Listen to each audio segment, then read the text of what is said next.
कि let's say आप दौड़ रहे हैं, आप अपनी स्पीड को बढ़ा रहे हैं। अगर आप अपनी स्पीड को बढ़ाइएगा तो मेरे भाई, जैसा कि मैंने यहाँ पे चित्र बनाया हुआ है, मैं बस ये बता रहा हूं कि इन दिस सिनेरियो आप हमें बताइए कि अगर हॉरिजॉन्टल डायरेक्शन में आपके पैर के पंजे में फ्रिक्शन लग रही है, उसके अलावा फोर्स है नहीं, तो ऐसे में फ्रिक्शन ही तो है जो आपको एक्सेलरेट कर रहा है। पैर के तलवे से आगे धकेलने की कोशिश की है तो फ्रिक्शन किधर लगाएगा? जमीन पीछे, क्योंकि जमीन को पता लग रहा है कि वो आगे जाना चाह रहा है, पीछे लगाएंगे। हेलो एवरीवन, क्या हाल चाल, कैसे हैं आप लोग? आशा करता हूं स्वस्थ होंगे, मस्त होंगे। बच्चों, एक बहुत ही फंडामेंटल डाउट आता है बच्चों में जब बच्चे फ्रिक्शन पढ़ना शुरू करते हैं, कि वही डाउट अगर मैं आपसे पूछ लूं फॉर एग्जांपल कि फ्रिक्शन क्या बॉडी के मोशन का अपोज करती है? सवाल ध्यान से सुनना। क्या फ्रिक्शन बॉडी के मोशन का अपोज करती है? क्या सवाल क्या पूछा मैंने? सवाल क्या था? क्या फ्रिक्शन बॉडी के मोशन का अपोज करती है?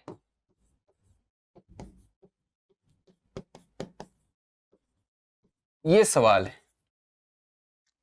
तो कई बार बच्चा इस चीज में कंफ्यूज हो जाता है, या वो पहले से इस चीज में कन्विंस्ड होता है कि yes, friction opposes motion of the body. Actual में ये जो आंसर है, जो आप कह रहे हैं कि हां, ये गलत आंसर है। फिर बच्चा मान लो, चलो हमारी बात मान भी लिया कि ठीक है, गलत है, लेकिन हम यहां पे क्या करेंगे, पूरी की पूरी डिटेल एक्सप्लेनेशन देखेंगे कि एक्चुअल में प्रॉब्लम कहां पे है, कि बच्चों को फ्रिक्शन की चाहत, फ्रिक्शन चाहती क्या है, क्या फ्रिक्शन बॉडी के मोशन को कराना चाहती है, मोशन को रोकना चाहती है, या क्या चाहती है मोशन फ्रिक्शन। ये बात हम तब समझ सकते हैं जब आप फ्रिक्शन के एक्चुअल डेफिनेशन को एलिमेंट्री लेवल पे जाके समझेंगे। कहने का मतलब यह है कि लेट्स से आप दौड़ रहे हैं, आप अपनी स्पीड को बढ़ा रहे हैं। अगर आप अपनी स्पीड को बढ़ाइएगा तो मेरे भाई, जैसा कि मैंने यहां पे चित्र बनाया हुआ है, अगर आप अपनी स्पीड को बढ़ाइएगा तो आपकी स्पीड के बढ़ाने का मतलब बताइए ना, जब आपका अगला वाला पैर जमीन के कांटेक्ट में आ रहा है, आप जब दौड़ते हैं, स्पीड बढ़ाने की कोशिश करते हैं, तो आप जरा विजुलाइज करने की कोशिश करिए, आपका अगला पैर क्या करता है? जब भी पैर जमीन पे गिरता है तो वो पैर का पंजा कोशिश करता है जमीन को पीछे धकेलने की, तो जमीन क्या करता है? उस पर फ्रिक्शन आगे लगाता है।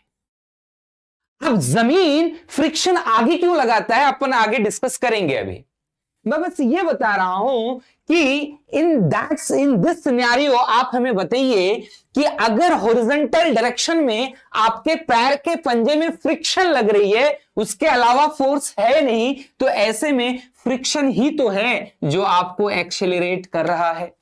Friction produces acceleration along this direction. यानी ये फ्रिक्शन की वजह से क्या हो रही है? आपकी स्पीड बढ़ रही है, आप दौड़ रहे हैं, अपनी स्पीड बढ़ा रहे हैं, या आप रुके हुए थे और अगर आप दौड़ने लगे तब भी आप ये महसूस किए होंगे कि आपका पैर का पंजा कुछ इस टाइप से जमीन को जकड़ के पीछे फेंकना चाहता है, तो जमीन आगे उसका रिएक्शन लगाती है। हम डिटेल में समझेंगे इस बात को। वही एक्चुअल में अंडरस्टैंडिंग है कि फ्रिक्शन एक्चुअल में चाहती क्या है। अगर आपको यह समझ में आ गया तो ये सारी कहानी, ये सारी कंफ्यूजन क्लियर हो जाएगी। बात समझ में आ रही है क्या? तो मैं ये कह रहा हूं कि यहां पे फ्रिक्शन आपको मोशन करवा रही है। यस। अब दूसरा एक सिनेरियो लेते हैं। अगर मान लीजिए आप भाग रहे थे, अब आपको रुकना है। तो जब आपको रुकना होता है तो जरा आप विजुलाइज करने की कोशिश करिए। दौड़ भाग का खेल तो आपने भी खेला होगा। तो जब आप रुकने की कोशिश करते हैं तो एक्चुअल में आपका पैर का पंजा करता क्या है? जब आप रुकने की कोशिश करते हैं तो एक्चुअल में आपका पैर का पंजा क्या करता है, इस तरीके से टेंडेंसी कुछ ऐसी होती है। मैं चित्र के माध्यम से आपको समझा रहा हूं ना, थोड़ा सा आपको जो है कहीं ना कहीं प्रॉपर विजुअलाइजेशन इससे आ जाएगा। अब आपका पैर का पंजा जो है ना जमीन को आगे धकेलने की कोशिश करता है। ओहो, पैर का पंजा धकेलने की कोशिश करता आगे। दौड़ लगा के देखिए ना, आप लगाते हुए सोचे नहीं ना, तो इसके बाद लगा के देख लीजिएगा आप।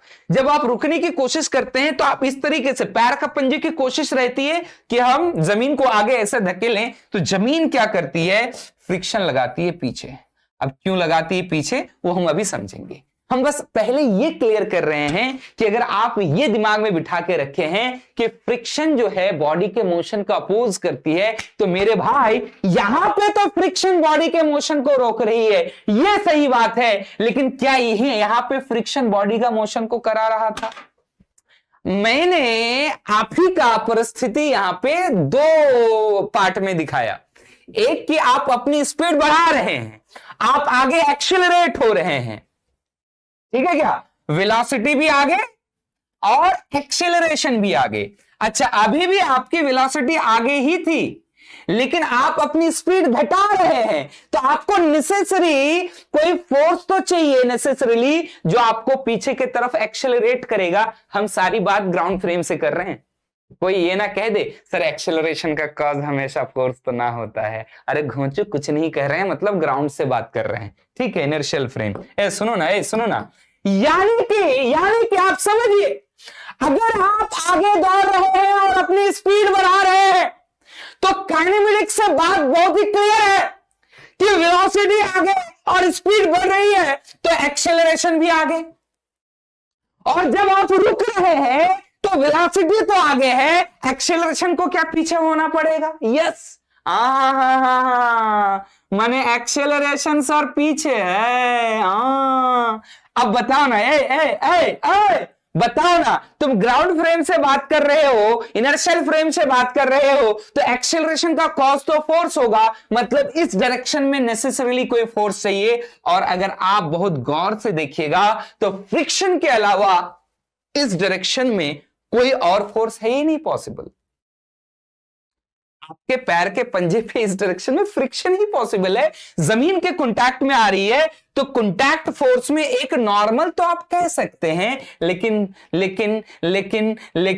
नॉर्मल तो भैया परपेंडिकुलर लग रही है। और आपको पता होगा एक्स का फोर्स वाई के एक्सेलरेशन में कोई परिवर्तन नहीं लाएगा, तो वाई का फोर्स एक्स के एक्सेलरेशन में कोई परिवर्तन नहीं लाएगा, क्योंकि इस नॉर्मल का यार इस हॉरिजॉन्टल के तरफ कोई भी अफेक्ट नहीं है। पढ़ा है वेक्टर में आपने, किसी भी वेक्टर का उसके परपेंडिकुलर डायरेक्शन में रेक्टेंगुलर या ऑर्थोगोनल कंपोनेंट जो 11वीं 12वीं में आप लिख रहे होते हैं वो तो 0 होता है।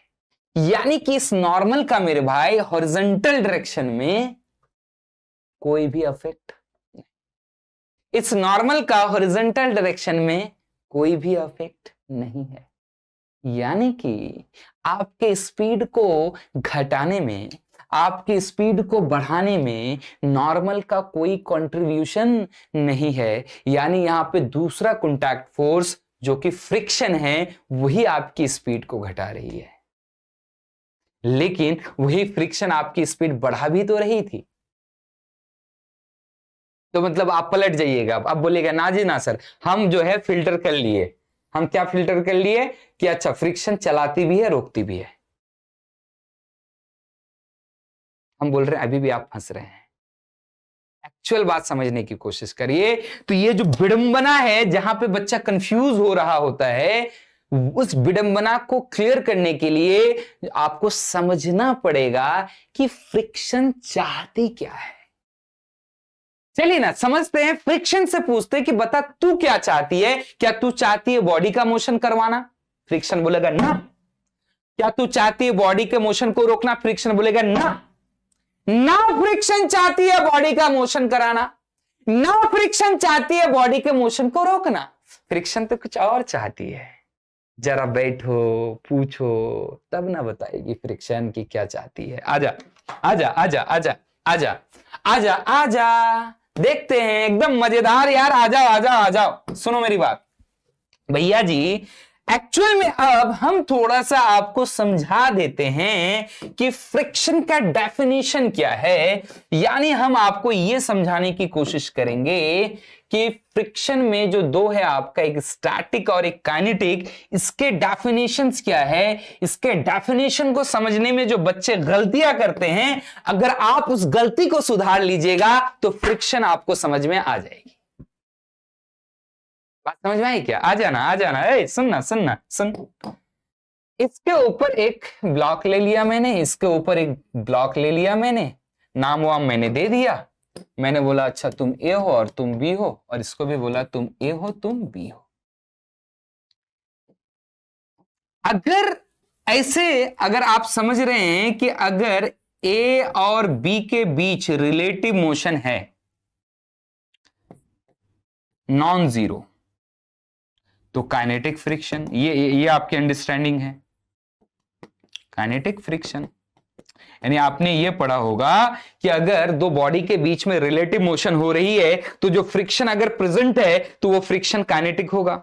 और आपने ये पढ़ा कि अगर रिलेटिव मोशन नहीं हो रही है, यानी रिलेटिव मोशन जीरो है, यानी ए बी के रिस्पेक्ट में चल नहीं रही है, तो इसका मतलब आपने पढ़ा होगा स्टैटिक फ्रिक्शन। स्टैटिक फ्रिक्शन यानी आपने स्टेटमेंट याद किया होगा, ये आपके अब तक की अंडरस्टैंडिंग होगी कि अगर दो बॉडी के बीच रिलेटिव मोशन हो रहा है और वो दोनों बॉडी कांटेक्ट में है, तो वहां पे जो फ्रिक्शन एक्ट कर रही है वो काइनेटिक है। और अगर दो कांटेक्टिंग बॉडी अगर एक दूसरे के रिस्पेक्ट में चल नहीं रही है, यानी उन दोनों बॉडी का रिलेटिव मोशन जीरो है, तो वो स्टैटिक फ्रिक्शन है वहां पे, अगर फ्रिक्शन प्रेजेंट है तो यही जो आपने अंडरस्टैंडिंग अभी तक डेवलप किया ना, ये गलत अंडरस्टैंडिंग है। यहीं पे पंगा फंसता है। आइए मैं करेक्शन कर देता हूं, इसी करेक्शन से आपको बात समझ में आ जाएगी। यानी आप ये कह रहे हैं कि अगर सुनो ना, अगर आप कह रहे हैं कि बी का रिलेटिव ए चल रही है तो काइनेटिक फ्रिक्शन, और आपने ये भी पढ़ा है कि काइनेटिक फ्रिक्शन रिलेटिव वेलोसिटी के अपोजिट लगती है। सही बात है। यानी आप ये कह रहे हैं कि फ्रिक्शन तो ही क्या चाहती है, मोशन को रोकना। हालांकि आपको इतनी क्लैरिटी तो अब आ गई होगी कि ना जी ना, यही फ्रिक्शन बॉडी के मोशन को करवाती भी है तो बॉडी के मोशन को रोकती भी है। सुनो ना, क्लियर करते हैं ना आगे। सुनो ना, मैं हूं ना, आजा। ए सुरमा, एक्चुअल में अगर आप इस तरीके से डेफिनेशन समझ रहे हैं, ये जो स्टेटमेंट, इफ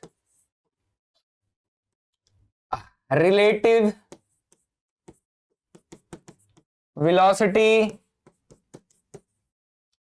है ना non zero between two contacting bodies, then the friction present is called FK, short में लिख दिया काइनेटिक फ्रिक्शन। एंड फिर आपने बोला if relative velocity zero between two contacting bodies, then the friction present is static, बोले तो FS। ये definition आपके दिमाग में है। अगर ये डेफिनेशन आपके दिमाग में है तो यही वो डेफिनेशन है जो कि आपको विडंबना में धकेल रहा है, और ये डेफिनेशंस रॉन्ग हैं। ये डेफिनेशन एक्चुअल में प्रॉपर नहीं है। इन डेफिनेशंस में जो वर्ड्स यूज करे जा रहे हैं, जिस तरीके से प्रेजेंट किया जा रहा है फ्रिक्शन को, वो प्रेजेंटेशन का तरीका ही इम्प्रॉपर है, रॉन्ग है। कैसे? सुनिएगा मेरी बात। एक्चुअल में डेफिनेशन ये कह रहा है कि अगर ये जमीन है, एक कॉन्टैक्टिंग बॉडी, और ये आप हैं, दूसरा कॉन्टैक्टिंग बॉडी, अगर इन दोनों के बीच में रिलेटिव मोशन है, अगर इन दोनों के बीच में रिलेटिव मोशन है तो काइनेटिक फ्रिक्शन होना चाहिए। तो यानी यहां पे भी फ्रिक्शन को आप काइनेटिक कह रहे हैं, यहां पे एक और गलती निकल के आ रही है, और यहां भी तो रिलेटिव मोशन है, जब तक रुक रही नहीं है तब भी तो आप बोल रहे हैं यहां काइनेटिक फ्रिक्शन है, यहां एक और गलती निकल के आई है ना। आखिर में ये सवाल भी पुट कर दूंगा। तो कहने का मतलब यह है कि अकॉर्डिंग टू द डेफिनेशन जो आप यहां पे समझ रहे हैं, इस डेफिनेशन के अकॉर्डिंग अगर बॉडी के कॉन्टैक्टिंग बॉडी के बीच रिलेटिव मोशन है, जैसे कि आप अपनी स्पीड बढ़ा रहे हैं तब भी रिलेटिव मोशन नॉन जीरो है, और आप अपनी स्पीड घटा भी रहे हैं तब भी तो रिलेटिव मोशन नॉन जीरो है, अभी रुकी नहीं है, रुकने वाली है, तो ऐसे में आप बोलेंगे काइनेटिक फ्रिक्शन है सर। तो यहां तो गड़बड़ है रे। इसका मतलब क्या होगा, आप अगर काइनेटिक फ्रिक्शन की बात कर रहे हैं तो ये बात आप जरूर जानते हैं कि काइनेटिक फ्रिक्शन तो रिलेटिव वेलोसिटी के हमेशा अपोजिट लगती है। तो यहां पे तो फ्रिक्शन आगे है, वेलोसिटी आगे है बॉडी का, तो लगना तो पीछे चाहिए था। और अगर वो पीछे लगती, अगर ये फ्रिक्शन पीछे लग रही है तो एक्सेलरेट आगे कौन कर रहा है यार, ये और कंफ्यूजन। आप समझ रहे हैं गलत डेफिनेशन से बच्चा कितना जगह पे जाके फंस रहा है, आप समझिए ना। जैसे ही एक चीज आपको गलत तरीके से समझाई गई या क्लैरिटी के साथ समझाया नहीं गया, वहां से आपकी मिस कंसेप्शन जो है वो ऐड होता जाता है, वहां से आपकी क्लैरिटी जो है खत्म होते जाती है, और आपको इतनी खूबसूरत सब्जेक्ट से बेसिकली एक चिड़ सा हो जाता है। समझ रहे हैं ना, एक चीज गलत पढ़ने की वजह से, एक चीज सही नहीं समझाने या समझने की वजह से आप कितना जगह फंस रहे हैं। देखना डाउट आ रहा है ना, अरे बॉडी तो आगे जा रही है, पर मास्टर तो हमको रटाया है कि काइनेटिक फ्रिक्शन रिलेटिव वेलोसिटी के अपोजिट लगती है। तो यहां तो फ्रिक्शन अगर जमीन के रिस्पेक्ट में अगर ये मैन आगे जा रहा है तो फ्रिक्शन काइनेटिक पीछे लगना चाहिए। अच्छा, काइनेटिक फ्रिक्शन पीछे लग रहा है तो ये तो स्पीड बढ़ा भी रहा है, आगे एक्सेलरेट भी हो रहा है। हाँ, तो फिर ये एक्सेलरेशन कौन प्रोड्यूस कर रहा है? देख रहे हो बच्चा कितना जगह जाके फंस रहा है। एक्चुअल में ये फ्रिक्शन ना तो काइनेटिक है, पहली बात यहीं पे गलती है, ये काइनेटिक फ्रिक्शन है नहीं, स्टैटिक फ्रिक्शन है। आखिरी लास्ट में ये भी डिस्कस कर लूंगा। जब आप विदाउट स्लीपिंग चल रहे होते हैं तो वहां पे काइनेटिक नहीं स्टैटिक लग रहा होता है, या जो मैं अभी डेफिनेशन आपको प्योरली समझाने वाला हूं उसमें ये डिस्कशन आ ही जाएगा। ये वन ऑफ द बेस्ट तरीका है स्टैटिक और काइनेटिक के डिफरेंस को समझाने का। सुनिएगा आप ध्यान से, ये स्टैटिक लग रही है भाई, ये काइनेटिक नहीं है। अब ये स्टैटिक कैसे लग रही है तो थोड़ा सा और सब्र करिए, बस अभी यही एक्सप्लेन करने वाला हूं, इसी के साथ हमारा कंक्लूजन निकल के आएगा। तो मैंने बोला ये डेफिनेशन गलत है, सही डेफिनेशन क्या है? सही डेफिनेशन है बच्चा, सुनिएगा ध्यान से, यहीं पे सही वाला डेफिनेशन लिख देता हूं मैं। इफ रिलेटिव वेलोसिटी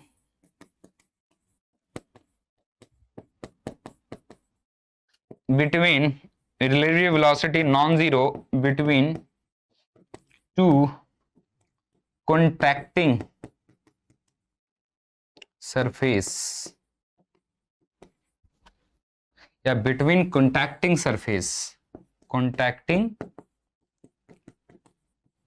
surface या इसको और एलिमेंट्री लेवल पे पॉइंट्स बोल सकते हैं, points, then the friction present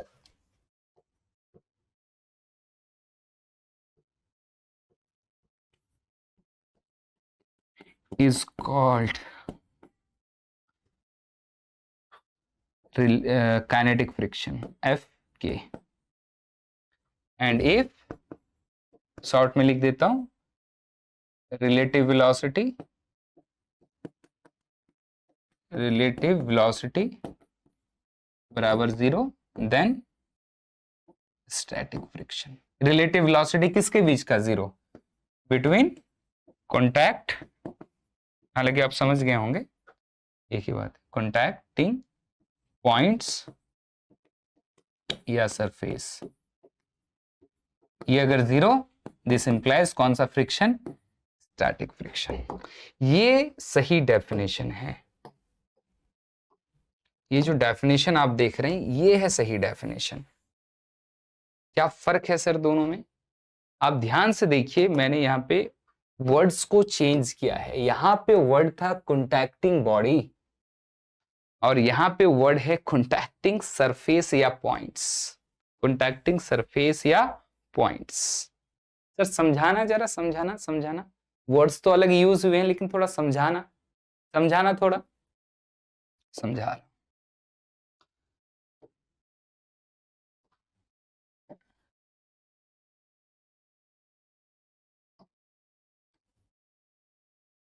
जब आपका पैर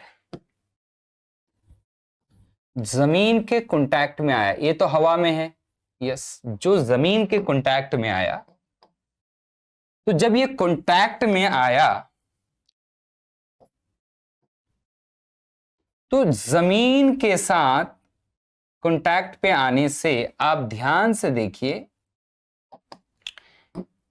एक तो आपके पैर के तलवे के मॉलिक्यूल्स होंगे और जमीन के सरफेस के मॉलिक्यूल्स होंगे, पॉइंट्स कह लेते हैं अभी फिलहाल। वो जब कांटेक्ट में आए तो आप देखिए, आप स्पीड अपनी बढ़ा रहे हैं, एक्सेलरेट हो रहे हैं आगे। बात समझ में आ रही है क्या? तो जब आपका पैर का तलवा जमीन के सरफेस के साथ, अपर सरफेस के साथ कांटेक्ट में आया, तो कांटेक्ट में आते कोई रिलेटिव मोशन हुआ क्या? बॉडी का रिलेटिव मोशन नहीं देखना है, यही तो गलत बात है। यहां गलती क्या है? यहां पे आप बॉडीज का रिलेटिव मोशन देख रहे हैं। ना जी ना, डेफिनेशन में करेक्शन है, बॉडीज नहीं, कॉन्टैक्टिंग सरफेस या पॉइंट्स का रिलेटिव मोशन देखिए। कॉन्टैक्टिंग सरफेस जमीन का अपर सरफेस और आपका पैर का तलवा का सरफेस, जब वो कॉन्टैक्ट में आया, अभी आप स्लिप होकर दौड़ नहीं रहे हैं, मस्त दौड़ रहे हैं, तो बताइए जब वो कॉन्टैक्ट में आया तो कोई स्लिपिंग हुई क्या? नहीं ना। तो बताइए ना, अगर कोई स्लिपिंग हुई नहीं तो कैसा फ्रिक्शन होगा? No slipping implies no relative motion between both contacting surface, मैंने पॉइंट्स लिखा और भी डिटेल जाके आपको पेनिट्रेट करने के लिए, है ना, आपका माइंड एकदम बिल्कुल बेसिक को पेनिट्रेट कर जाए कि ठीक है, बोथ कॉन्टैक्टिंग सरफेस या पॉइंट्स। दिस इंप्लाइज कौन सा फ्रिक्शन? Static friction. अब समझ में आया? बोलो भाई, तो स्टैटिक फ्रिक्शन लगती किधर है? इधर लगेगी जिधर जरूरत होगी। क्या मतलब? अब आप सोचिए, यहीं पे जाके हम रिवील करेंगे इस बात को कि फ्रिक्शन बेचारी चाहती क्या है। फ्रिक्शन की चाहत बॉडी को साथ रखना नहीं है, फ्रिक्शन की चाहत बॉडी के मोशन को रोकना नहीं है, फ्रिक्शन की चाहत बॉडी को मोशन करवाना नहीं है। फ्रिक्शन सिर्फ एक चीज चाहती है कि एक कॉन्टैक्टिंग सरफेस, दूसरा कॉन्टैक्टिंग सरफेस, जो दोनों कॉन्टैक्ट में आ रहा है, फ्रिक्शन चाहती है उन दोनों कॉन्टैक्टिंग सरफेस को साथ रखना। फ्रिक्शन क्या चाहती है? मैंने क्या बोला? फ्रिक्शन चाहती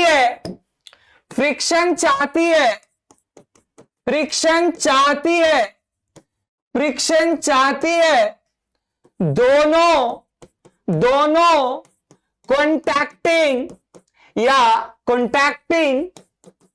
कॉन्टैक्टिंग सरफेस को साथ रखना। घंटा फर्क नहीं पड़ता फ्रिक्शन को इस बात से कि कौन दौड़ रही है, कौन रुक रही है, बॉडी चल रही है, बॉडी रुक रही है।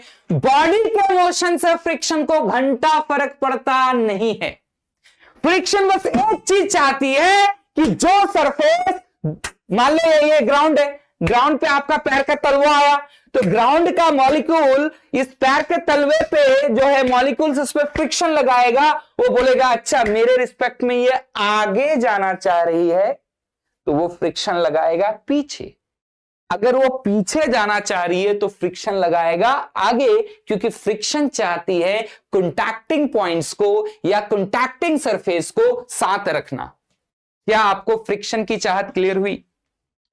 फ्रिक्शन चाहती है कॉन्टैक्टिंग सरफेस को या पॉइंट्स को साथ रखना। बोलो भाई, बात क्लियर है क्या? बात क्लियर है क्या? तो अब जब आप अपनी स्पीड को बढ़ा रहे हैं, यानी आगे एक्सेलरेट हो रहे हैं, तो भैया क्या करते हैं? शुरू में ही हमने बताया, जब आप आगे एक्सेलरेट होने की कोशिश करते हैं तो जमीन को पैर के तलवे से जकड़ के पीछे करने की कोशिश करते हैं ऐसे, तो ऐसे में जमीन के सरफेस के मॉलिक्यूल्स को पता लगता है अच्छा पैर का तलवा जो है ना वो पीछे जाना चाह रही है, तो फ्रिक्शन क्या चाहेगी?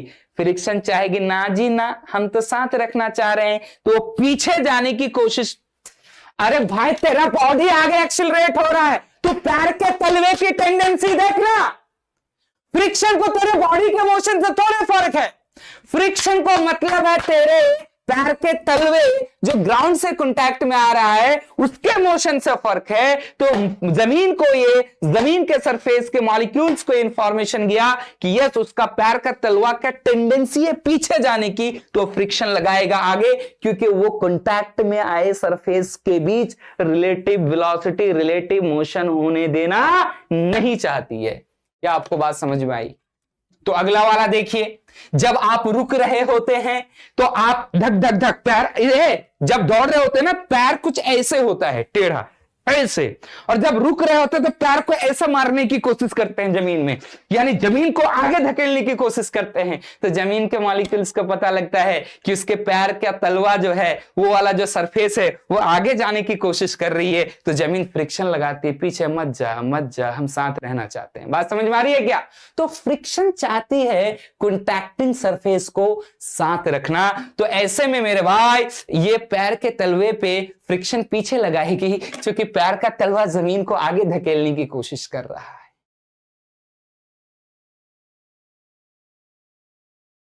तो बताइए यहां भी स्टैटिक फ्रिक्शन, यहां भी स्टैटिक फ्रिक्शन।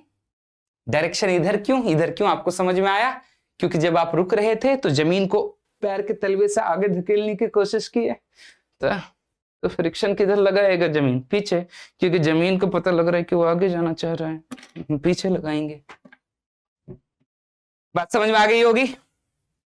तो यस ये गलत डेफिनेशन है, करेक्शन यहां पे है कि बॉडी के मोशन को मत देखिए फ्रिक्शन को समझने के लिए। फ्रिक्शन को समझना है तो कॉन्टैक्टिंग सरफेस या उससे भी डिटेल में कॉन्टैक्टिंग पॉइंट्स के मोशन को देखिए। बात समझ में आ रही है क्या? तो बताइए ये बात आपको समझ में आ गई होगी? बोलो भैया कि फ्रिक्शन चाहती है कॉन्टैक्टिंग सरफेस को या कॉन्टैक्टिंग पॉइंट्स को साथ रखना। फ्रिक्शन किसका अपोज करती है? अब मैं करेक्शन कर देता हूं फाइनली। आपने जो यहां लिखा था, हमने पूछा आपसे कि बताइए क्या फ्रिक्शन बॉडी के मोशन का अपोज करती है? ना, नो, फ्रिक्शन बॉडी के मोशन का अपोज नहीं करती है। हां, फ्रिक्शन एक चीज का अपोज हमेशा करती है। क्या? मैं इसको करेक्ट कर देता हूं। अगर आप बोल रहे हैं फ्रिक्शन बॉडी के मोशन का अपोज करती है, नो, सही क्या है? अगर मैं आपसे पूछूं फ्रिक्शन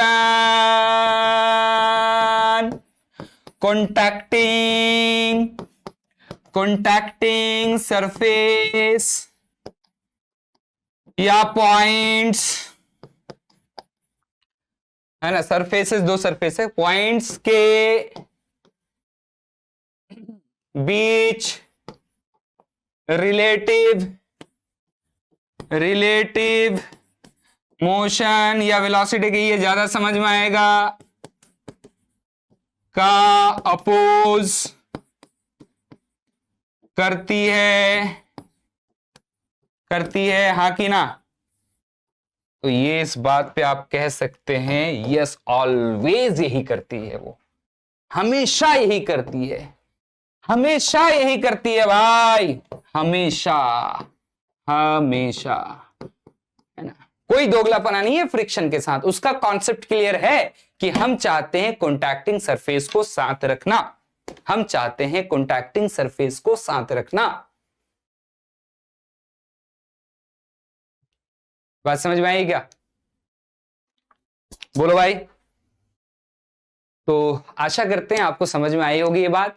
तो जैसे कि मैं एक एडिशनल बात आपसे पूछ लेता हूं कि अगर आप घर में तमीज से चल रहे हो, तमीज से चलने का मतलब समझ रहे हैं, फिर चप्पल घस घस के नहीं चल रहे हैं, यानी जब आपका पैर जमीन के कांटेक्ट में आ रहा है या आपके पैर का चप्पल जमीन के कांटेक्ट में आ रहा है तो घस घस आवाज नहीं हो रहा है, मतलब तमीज से पैर रख रहे हैं, यानी कोई स्लिपिंग नहीं हो रही है, तो वहां पे कौन सी फ्रिक्शन लगेगी? सोच के कमेंट बॉक्स में कमेंट करिए। सवाल क्या है? अगर आप तमीज से चल रहे हैं, अगर आप तमीज से चल रहे हैं, अगर आप तमीज से चलने का मतलब समझ गए ना? से चल रहे हैं,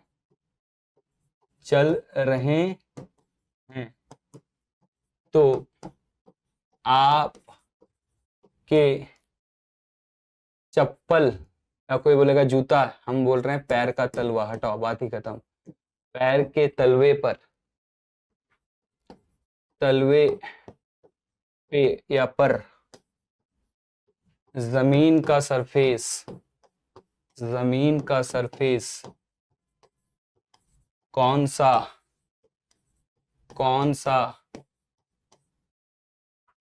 फ्रिक्शन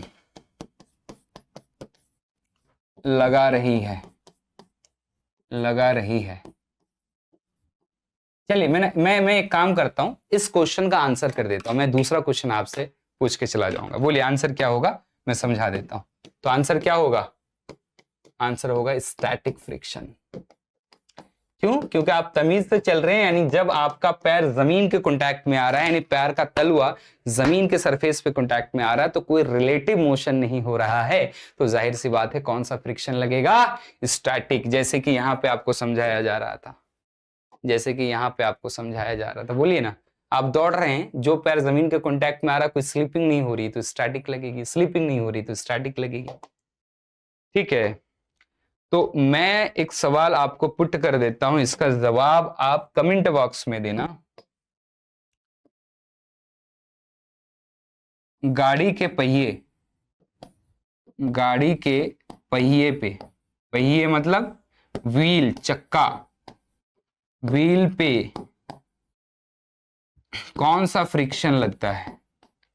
कौन सा फ्रिक्शन लग रहा होता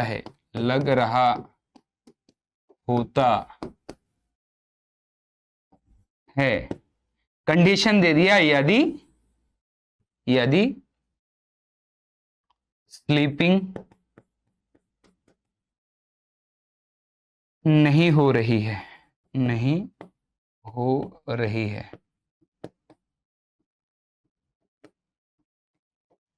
तो इसका जवाब दीजिएगा। सवाल क्या पूछा मैंने कि अगर आपको पूछा जाए कि गाड़ी के पहिए पे, गाड़ी, साइकिल, मोटरसाइकिल, चार चक्का जो भी है, उसके पहिए पे कौन सा फ्रिक्शन लग रही है, कौन सा, अगर वो स्लिप नहीं हो रहा है, तो इसका आंसर आप कमेंट बॉक्स में दीजिएगा। तो आशा करते हैं आप समझ पाए होंगे कि फ्रिक्शन चाहती क्या है। ये क्लियर है कि फ्रिक्शन को ना बॉडी के मोशन को रोकने से मतलब है, ना फ्रिक्शन को बॉडी को मोशन करवाने से मतलब है। घंटा फर्क नहीं पड़ता फ्रिक्शन को इस बात से। फ्रिक्शन सिर्फ चाहती है कि कॉन्टैक्टिंग सरफेस साथ में रहे। हाँ, अब उसकी चाहत कब तक जिंदा रहेगी, कब तक साथ रह पाएगा, वो तो एक लिमिटेशन है कि उसकी एक औकात होगी, उस औकात से ज्यादा फोर्स लगा दीजिएगा तो भैया रिलेटिव मोशन होने लगेगा, वो एक अलग बात है। आप चाहते थे साथ रहना, अब बिछड़ गए, कोई बात हो गई है ना, तो वो एक अलग बात है कि हाँ ठीक है कुछ बात हो गई, घटना हो गई तो हम अलग हो गए, लेकिन चाहत का होना और चाहत का मुकम्मल रहना तो अलग बात है। तो हम हमेशा जानते हैं कि चाहे रिलेटिव मोशन हो कॉन्टैक्टिंग सरफेस का या कॉन्टैक्टिंग सरफेस साथ में रहे, अगर फ्रिक्शन जिंदा है तो भैया क्या लग रही है, फ्रिक्शन फ्रिक्शन है और फ्रिक्शन चाहती क्या है, साथ रखना। अरे बताओ ना यार, अगर काइनेटिक फ्रिक्शन भी हो रही है, मेरे हाथ में मेरे फोन को आगे फेंका जा रहा है ऐसे ऐसे ऐसे ऐसे, तो काइनेटिक फ्रिक्शन तो रिलेटिव वेलोसिटी के ऑपोजिट लग रही है, तो काइनेटिक फ्रिक्शन इसको डीएक्सेलरेट ही तो कर रही है। क्यों डीएक्सेलरेट कर रही है, क्योंकि मेरा हाथ का तलवा चाहता है कि मेरा ये मोबाइल का ये वाला सरफेस आके फाइनली हमारे साथ रहे, हमारे रिलेटिव ना जाए। तो आई थिंक बहुत ही आपको क्लियर होगा अब कि फ्रिक्शन ऑलवेज चाहती है कॉन्टैक्टिंग सरफेस को साथ में रखना। अगर आप फ्रिक्शन की चाहत समझ जाते हैं तो फ्रिक्शन के क्वेश्चंस को करने में आपको बहुत ज्यादा ही क्लैरिटी आ जाएगी, क्योंकि प्रथम चीज ही अगर आप समझ नहीं पा रहे हैं तो बताइए आगे रोटेशन वगैरह में कहां कैसे क्या करिएगा। बताइए यार, वहीं से तो एक सवाल दे दिया हमने, चक्के की बात कहां पे होती है, हमने बोल दिया गाड़ी के व्हील पे कौन सा फ्रिक्शन लग रहा होता है अगर गाड़ी स्लिप नहीं हो रहा था। आंसर कमेंट बॉक्स में जरूर बताइएगा। बात समझ में आ रही है क्या? तो चलिए जी, इस उम्मीद के साथ कि आपको समझ में आया होगा बात, है ना, हम खत्म करते हैं इस डिस्कशन को। ठीक है, इसी तरीके के और वीडियोस के लिए स्टे ट्यून्ड रहिए KGS चैनल में, और हमें जरूर बताइए आप कमेंट बॉक्स में कि क्या होगा, कैसा रहा। Thank you.